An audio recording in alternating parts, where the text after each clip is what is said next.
लोग ईश्वर को ढूंढने की बात करते हैं, उसे पाना चाहते हैं, जिसके लिए आज मौजूदा समय में ढेरों सारी क्रियाएं मौजूद हैं। आप चाहे किसी भी धर्म से हों, किसी भी धर्म से, दुनिया के किसी भी कोने में हों, आपके धर्म ग्रंथों में उस ईश्वर को पाने के लिए कुछ ना कुछ तरीके जरूर लिखे होंगे, कुछ ना कुछ क्रियाएं विधियां जरूर होंगी। हर धार्मिक पुस्तक में उस ईश्वर के बारे में कुछ ना कुछ व्याख्या अवश्य लिखी हुई है, अब चाहे वो किसी भी भाषा में क्यों ना हो। तो जब कोई व्यक्ति अपनी अपनी धार्मिक किताबों को पढ़ता है उस ईश्वर को जानने के लिए, तो उसमें लिखी हुई व्याख्या जो है ईश्वर के बारे में, उस व्याख्या को पढ़ने के बाद वो अपनी और नई व्याख्या बना लेता है, जिसके बाद अधिक चांसेस ये होते हैं कि व्यक्ति ने जिस धर्म ग्रंथ में उस ईश्वर के बारे में जो भी व्याख्या पढ़ी है उसके बारे में अपनी व्याख्या बनाने के बाद उसके मूल अर्थ से भटक जाता है, वो वहां से चूक जाएगा। अब जिसने जाना और लिखा उसकी समझ और बोध एक अलग ही लेवल का होता है, लेकिन जब हम अपनी ओर देखते हैं तो हम दुनियादारी में बहुत छोटी छोटी चीजों में उलझे हुए हैं। बस इससे बचने के लिए ही हम उस ईश्वर की ओर जाते हैं, लेकिन हमारी समझ इतनी छोटी सी होती है कि हम उन किताबों में लिखे अर्थ को समझ नहीं पाते। हालांकि इंसान भाषाओं को समझता है, इसीलिए किताबों में भाषा का उपयोग किया गया है, जबकि उस परम सत्य के बारे में लिखा नहीं जा सकता, ये भी एक सत्य है।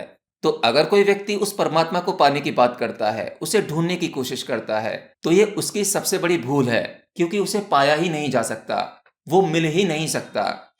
आज तक ना तो किसी को वो ईश्वर मिला है और ना ही भविष्य में मिलेगा। ईश्वर मिलने जैसा कुछ है ही नहीं। मेरी ये बात आपको गहरी ठेस पहुंचा सकती है, लेकिन मैं आपको इसे समझाता हूं, शायद आप इसे समझ पाएंगे। देखिए, ईश्वर कोई दूसरा नहीं है। अगर ईश्वर कोई दूसरा है तो एक तो तुम हो गए और एक ईश्वर हो गया। अगर कोई ईश्वर दूसरा है तो वो बहुत सस्ता हो जाएगा, उसे ढूंढा जा सकता है। हमारा विज्ञान कभी न कभी उसे ढूंढ ही लेगा, एक से एक बुद्धिमान लोग हैं। लेकिन यहाँ ईश्वर कोई दूसरी चीज है ही नहीं। असल में ईश्वर को पाना या ईश्वर की प्राप्ति या सत्य को पाना, ये एक अवस्था है। यहाँ मिलने जैसा कुछ नहीं होगा, कुछ भी उपलब्ध नहीं होगा। बस जब ईश्वर मिलता है तो तुम नहीं होगे, तुम मिट जाओगे। ईश्वर को मैंने अवस्था क्यों कहा, इसे एक उदाहरण से समझते हैं। जैसे किसी व्यक्ति को प्यार होता है, वो प्यार में पड़ जाता है, वो कहता है कि मुझे प्यार मिल गया। तो प्यार मिलने जैसा कुछ नहीं होता, क्योंकि कोई फिजिकल चीज होती है, वो आपको लगता है कि हमें मिल गई है, लेकिन हर एक चीज का नष्ट होना तय है। प्यार एक एहसास होता है जो आपको अंदर से फील होता है, आप खुद ही प्यार हो पाते हो। दूसरा एग्जाम्पल लेते हैं, जैसे कि दुख। आप लोग कहते हैं कि मुझे बहुत दुख मिला या मुझे बहुत दुख मिलता है। तो दुख कोई ऐसी चीज नहीं है जो कहीं से आती है और आपको मिल जाती है और आपके पास रहती है। नहीं, आप देखेंगे तो पाएंगे कि दुख भी एक अवस्था है, एक एहसास है जो तुम्हारे अंदर ही होता है। यहाँ ऐसा नहीं है कि कोई चीज आपके पास में जबरदस्ती बाहर से चलकर आ गई और आपके पास में चिपक गई आके। नहीं, दुख एक अवस्था है जो तुम पाना चाहते हो, वो तुम्हें मिलती है। और वो दुख की अवस्था आपको इसीलिए मिलती है क्योंकि तुम्हें सुख की आकांक्षाएं हैं, तुम्हें सुख चाहिए। जिस व्यक्ति को जीवन में सुख चाहिए उसे दुख का सामना करना ही होगा।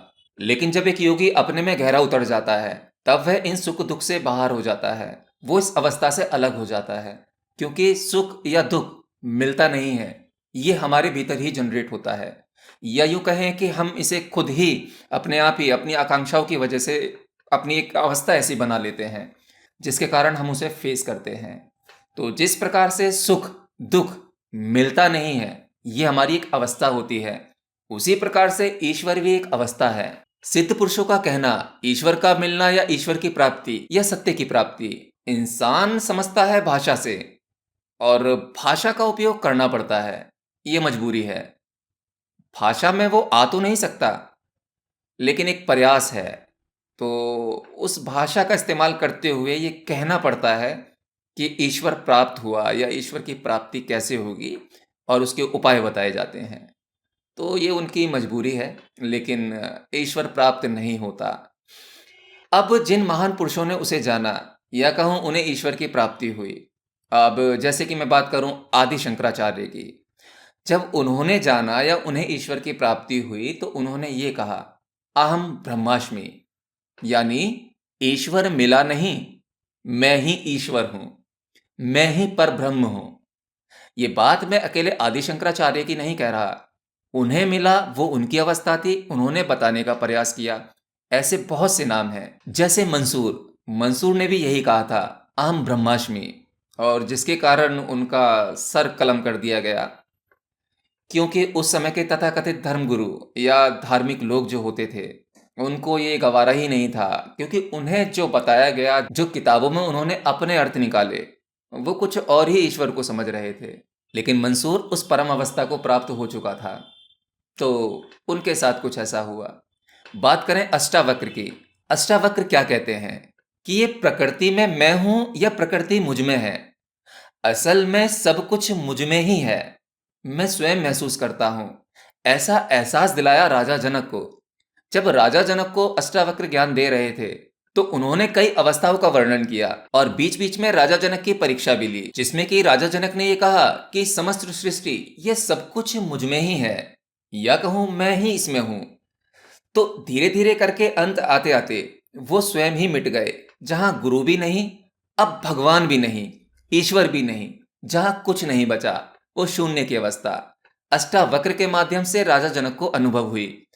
तो यहां पर राजा जनक ने भी जाना कि जिसे वो ढूंढ रहे हैं वो एक अवस्था है, और वो उन्हें मिल गई थी। ऐसे ही सुकरात और भगवान श्री कृष्ण, उनका भी यही कहना है कि मैं ही पर ब्रह्म हूं।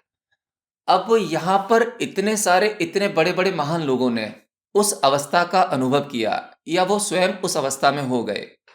तो इसमें सबसे पहले स्वयं को मिटाना होता है। जब स्वयं मिट ही जाता है, तो जो मिलेगा वो किसे मिलेगा? कि मैं तो हूं ही नहीं।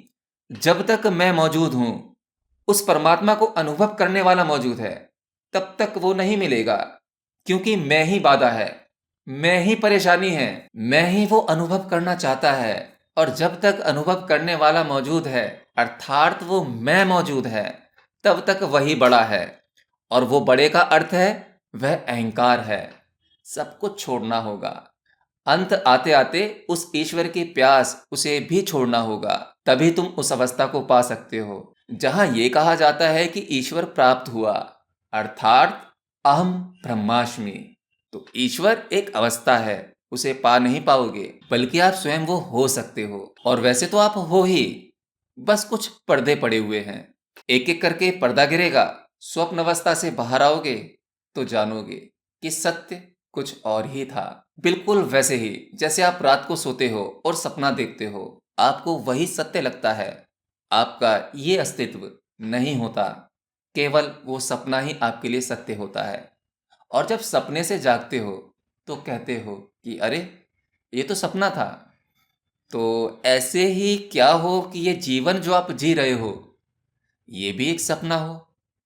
जिस दिन इससे जागोगे, तभी जान पाओगे कि माया और स्वप्न क्या है, और वो पर ब्रह्म क्या है, परमात्मा क्या है, ईश्वर क्या है। एनीवे, मुझे इतने ध्यान से सुनने के लिए आप सभी लोगों का बहुत बहुत धन्यवाद। मिलता हूं अगले वीडियो में, तब तक के लिए नमस्कार।